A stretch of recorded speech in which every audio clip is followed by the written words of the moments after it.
waro. Ai ngai ai sapota. Inang te tabe sa nang ino. Sila po ko ni Bayo. Ni kaitaw.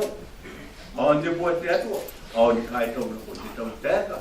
Nusiran payanuray. Dinakarigia pa tirong-rong. Teka, ay naukin ako. Kita po nusiran na. Away. O teka. Naboy na ni kapay. Kain ti karita. Yaw nusiran. Nangan timirita. Ano ba waparay gilbes?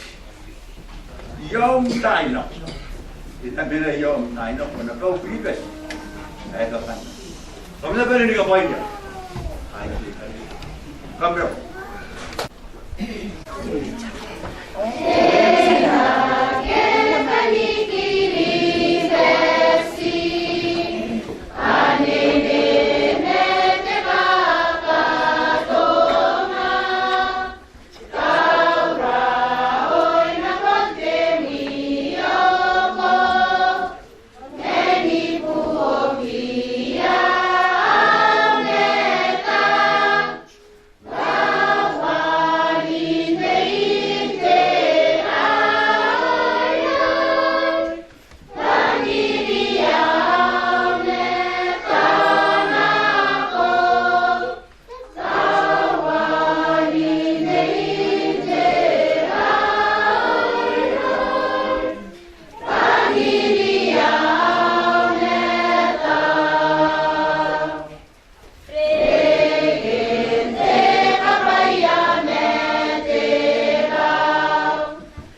Melody. Honorable Pepe apa kita, our pastors, colleagues, members of our congregational Kiribati Language Church, ladies and gentlemen. I'm honored to have this opportunity to welcome you all to this Sunday service. Let's thank God for the powerful message for us today. And thank you, Pastor Enoka and our Sunday school for the powerful message for us. Let's give them a round of applause, please.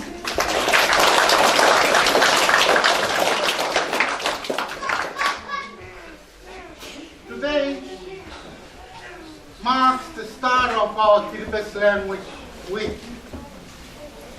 So my speech today will be focused more on how important our language is in line to our Christian life. Language is one of God's creations where He has given or provided to each nation so they will be identified and recognized as something most valuable and sacred. The country or nation who does not have their own language would be identified as not a real nation. We, the Kiribati people, have only 13 letters. May I ask you, we can